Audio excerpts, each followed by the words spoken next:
Hola, les doy la bienvenida a una nueva clase de historia. Hoy lo que vamos a ver es la expansión de las monarquías absolutas a inicios de la Edad Moderna. ¿Qué quiere decir esto? Que los monarcas, los reyes, a principios de la Edad Moderna, comienzan a recuperar el poder. Pero antes repasemos un poco.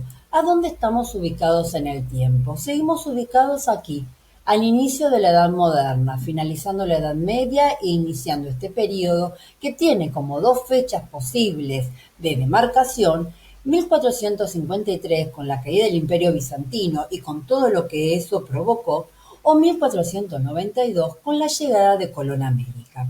Justamente estamos en este periodo. Y nosotros ya habíamos mencionado que al inicio de la Edad Moderna se daban 6 procesos paralelos. Y nosotros ya hemos visto que, por un lado, se da la expansión del capitalismo comercial. Esto quiere decir que se acumula capital, dinero, a partir del comercio, el comprar y vender cosas, que lo que se dedicaban a esta actividad era la burguesía. Entonces, la burguesía, en la medida que se expandía el capitalismo comercial, iba aumentando su poder.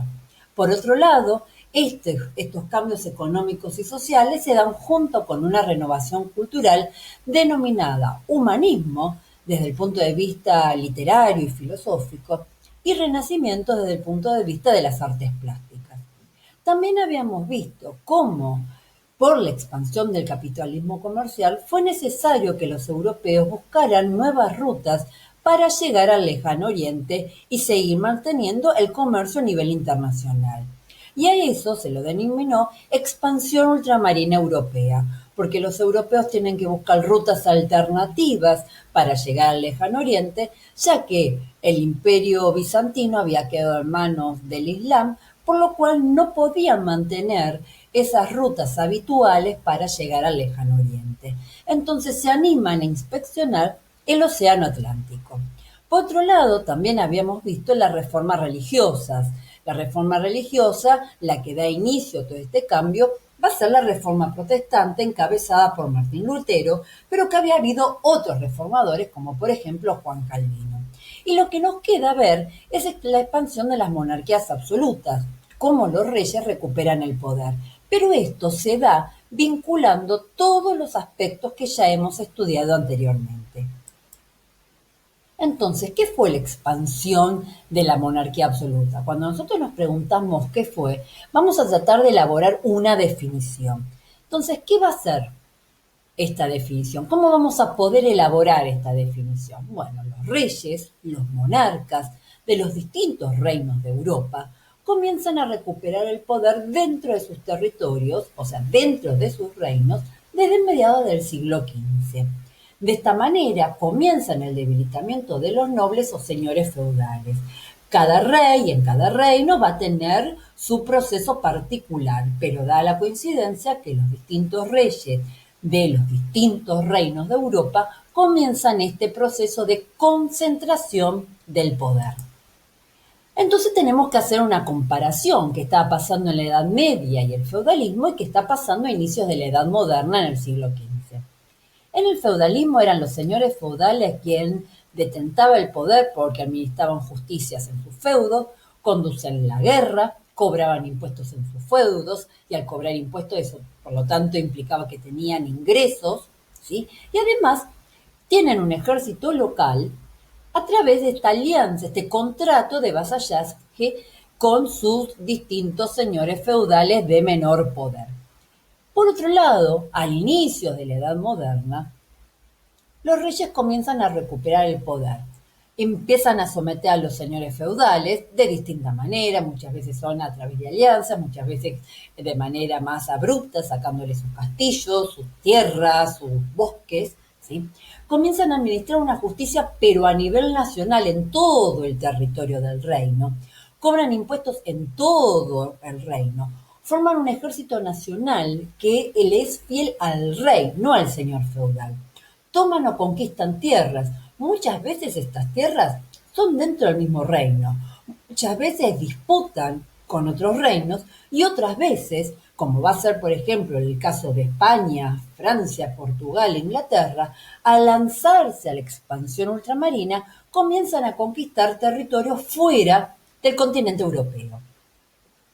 Por otro lado, van a tratar de imponer una cultura a través de distintos elementos, por ejemplo, el idioma, o imponiendo una religión, o imponiendo alguna práctica tradicional. Y como el rey necesita dinero, va a recurrir a hacer una alianza con el grupo social que tiene dinero, o sea, la burguesía. Entonces, si en la Edad Media habíamos dicho que los reyes no tienen todo el poder en el reino, al inicio de la Edad Moderna los reyes comienzan a tener el poder en todo su reino. La conclusión: en la Edad Media hay una fragmentación del poder entre los señores feudales, mientras que al inicio de la Edad Moderna hay una centralización del poder en la figura del monarca o del rey.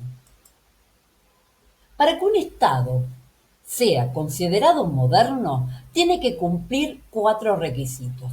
Por un lado, esta entidad territorial. Es necesario definir los límites de cuáles son el territorio que le corresponde a un rey. Muchas veces van a ser por alianzas. Una manera de sellar una alianza era a través de pactos matrimoniales, ¿sí? Muchas veces la criatura todavía no había nacido y ese príncipe o esa princesa ya tenía planificada su boda para cuando tuviera 14, 15 años, ¿sí? Y si no, era a través de la guerra ocupar ese territorio.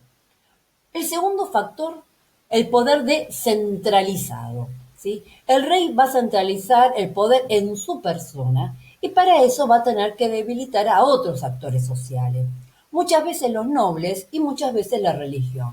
Pero también va a centralizar el poder, va a realizar a veces alianzas, depende lo que le convenía en ese momento. Como si el tercer factor es debilitar el poder feudal. El rey debe debilitar a los señores feudales o a la aristocracia que concentraban el poder y que no le cuestionen su poder absoluto. Puede tomar medidas violentas, como destruir y tomar castillos, o si no, hacer pactos, alianzas, seduciéndolos, dándoles premios, dotes, organizándoles fiestas. Y el cuarto factor es crear una infraestructura, o sea, una burocracia, funcionarios que sean fieles al rey, ¿sí? Por ejemplo, crear un ejército nacional que responda a las necesidades del rey. Organizar un sistema bancario financiero, organizar las finanzas del reino, establecer un sistema diplomático en otros reinos, ¿sí? Mandar diplomáticos, embajadores a otros países. Entonces se va a organizar una nueva forma de presentar la organización política de estos reinos, que va a ser una monarquía absoluta, hereditaria, de origen divino. Monarquía absoluta, hereditaria, de origen divino. ¿Qué significa esto? Monarquía es el poder o el gobierno de un monarca o un rey. Depende del país, muchas veces podían ser reinas, pero no en todos los reinos se permitía a las mujeres ser reinas. Por ejemplo, en Francia no estaba permitido. En Inglaterra sí, en España sí, pero depende el reino. Por otro lado, decimos que era una monarquía absoluta. Ese rey maneja los distintos poderes del Estado. El poder legislativo, ejecutivo y judicial no están divididos, están concentrados en la figura del rey. Además maneja el ejército, maneja la diplomacia. Esta monarquía absoluta es hereditaria. El rey, al morir o al renunciar al trono, lo va a suceder un familiar, generalmente elegido por este rey. El familiar podía ser su hijo, su hermano, un primo, un sobrino, depende también la línea sucesoria. Y por último, esta monarquía absoluta hereditaria era de origen divino. Como el rey tenía tanto poder, tenía que justificar de alguna manera ese poder. Y decía que Dios se lo había otorgado. No es que él era Dios, sino que Dios lo había seleccionado a él y a su familia para gobernar en ese reino. Claro, ustedes se pueden imaginar que para justificar esta nueva manera de organizar el Estado, los monarcas, los reyes, van a recurrir a filósofos del humanismo para que digan que está muy bien lo que está haciendo el rey. El filósofo humanista más importante que va a justificar esta manera de presentar las funciones del rey va a ser un señor llamado Nicolás Maquiavelo. Nicolás Maquiavelo vivió en la segunda mitad del siglo XV y en la primera mitad del siglo XVI. El libro más conocido de Nicolás Maquiavelo va a ser El Príncipe, y él se lo dedica a un príncipe, ¿sí? A un príncipe de la ciudad de Florencia. Y él lo que trata de hacer es enseñarle cuáles son las funciones que debe tener un rey. La frase que se le atribuye a Maquiavelo es: el fin justifica los medios. Cuando Maquiavelo dice fin, no está hablando de que terminó algo o la finalización de algo, sino está hablando de objetivos. El fin justifica los medios, que para alcanzar estos objetivos que ese rey, ese príncipe se planteó, puede utilizar cualquier mecanismo o cualquier medio. Entonces, el rey tiene que ser lo suficientemente astuto, inteligente, para ver qué le conviene hacer en cada momento determinado. Si le conviene utilizar la fuerza y reprimir, o por lo contrario, seducir a su pueblo organizándole fiestas, dándole todo lo que necesita. Pero el rey tiene que ser lo suficientemente astuto. Una de las frases de Nicolás Maquiavelo es esta: en general, los hombres juzgan más por los ojos que por la inteligencia, pues todo pueden ver, pero pocos comprenden lo que ven.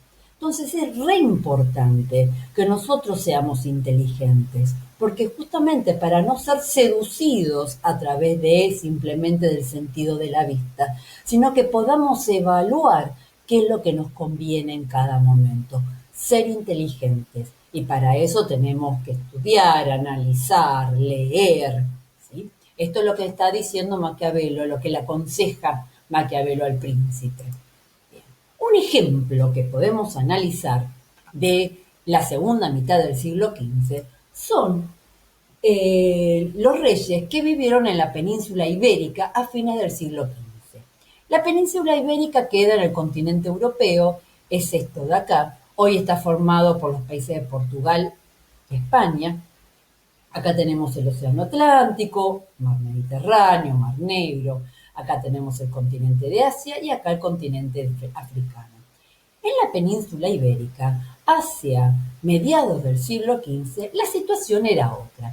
Teníamos el reino de Portugal, que por en ese momento existió un rey conocido como Enrique el Navegante, que se está preocupando por investigar el Océano Atlántico, recorriendo la costa africana. Y el resto de la península estaba formada por el reino de Castilla, el reino de Aragón, ambos católicos, el reino de Navarra, que es católico, después la corona de Aragón la toma, y el sur, el reino de Granada, que era musulmana, era islámica. Entonces, acá vamos a tener distintas estrategias que utilizan los reyes para lograr concentrar el poder. Por un lado, ¿cuál va a ser? Una, esta de las alianzas que yo les contaba. Una alianza matrimonial entre Castilla y Aragón, dos reinos cercanos, prometen a los futuros reyes, a los príncipes, para hacer una alianza. Y la otra estrategia va a ser atacar, una vez que esta alianza se consolide, atacar el sur, que es de otra religión. Entonces vamos a tener que Isabel de Castilla, una princesa, va a estar prometida al al príncipe Fernando de Aragón. Cuando ellos se casan todavía son príncipes. Ambos van a defender la religión católica y van a tener como objetivo, como fin, eliminar al reino musulmán que está al sur de la península. Estos reyes, ambos católicos, Isabel de Castilla y Fernando de Aragón, se llevan un año de diferencia. El Papa los va a nombrar como los reyes católicos. Algunas fechas claves. Por ejemplo, en 1469 ambos se casaron. Todavía cuando ellos se casaron eran príncipes. En 1474 Isabel se convierte en la reina de Castilla. en el año 1479, Fernando hereda de su padre el reino de Aragón. Una vez ya casados ellos, en 1492 tenemos dos acontecimientos claves que van a cambiar la historia del mundo y obviamente en particular de estos reyes. Por un lado conquistan ese reino que estaba al sur de la península, que es el reino de Granada, que es musulmana, y logran esa unidad religiosa que ellos tanto les interesaban. Y por otro lado, ese mismo año, Colón, con la ayuda de la reina Isabel de Castilla, se lanza a investigar el Océano Atlántico. Y de esta aventura de Colón es que en octubre tenemos que Colón llega a América y empieza esta relación entre América y España, entre América y Europa. Y España comienza ese proceso de conquista sobre el continente americano. Los reyes católicos, es de este matrimonio formado por Isabel de Castilla y Fernando de Aragón, su objetivo era concentrar el poder y para eso van a tomar ciertas medidas para lograr esos 4 factores que habíamos mencionado antes para decir que España era un reino moderno. Por un lado, crean instituciones que ahora van a depender de los reyes y no de los nobles. Van a buscar el apoyo de las ciudades, ya que las ciudades era donde vivía la burguesía y ahí a donde residía el dinero. Empiezan a cobrar impuestos sobre las tierras, reorganizan el presupuesto del reino, pretenden obtener tierras y esto que les decía yo. Por un lado van a conquistar el sur de la península, el reino de Granada, que era musulmana, y por otro lado le otorgan apoyo y ayuda a Colón para que haga estos viajes de descubrimiento. Y el elemento que ellos consideran fundamental para concentrar el poder, con el que ellos van a hacer una alianza, va a ser la religión. En este caso, la religión católica. Entonces, ellos quieren imponer la religión católica, darle esa unidad a todo su reino a partir de la religión. ¿Cómo van a hacer? Van a expulsar del reino de Castilla y de Aragón a todo aquel que no sea católico. Va a expulsar a los judíos y van a expulsar a los musulmanes. Es más, en España a los musulmanes se los llamaba moros. No sé si alguna vez escucharon la frase no hay moros a la vista. ¿Eso qué quiere decir? Que pasando Granada no había ningún musulmán acechando, intentando recuperar e invadir España. Por supuesto tomaron otros elementos, como por ejemplo, se impone una sola lengua. Esa lengua va a ser el castellano, que era el que se hablaba en Castilla. ¿Sí? En el reino de Aragón se hablaba aragonés, pero se impone el castellano, justamente para dar unidad a todo ese territorio. Entonces, en la clase de hoy, lo que vimos fue la expansión de las monarquías absolutas a inicios de la Edad Moderna. Cómo el rey comienza a concentrar el poder, a centralizar el poder, tratando de debilitar a los nobles. Muchas veces utilizando la fuerza, muchas veces haciendo una alianza matrimonial, otra vez haciendo una alianza con la religión, y vimos un ejemplo a partir del análisis de los reyes católicos. Después vamos a ver una figura clave que va a ser el nieto de los reyes católicos, un señor llamado Carlos V, ¿sí? Que va a continuar este proceso de expansión de las monarquías absolutas. Espero que este video les haya ayudado para comprender este proceso. Nos estamos viendo. Saludos, la profe Pau.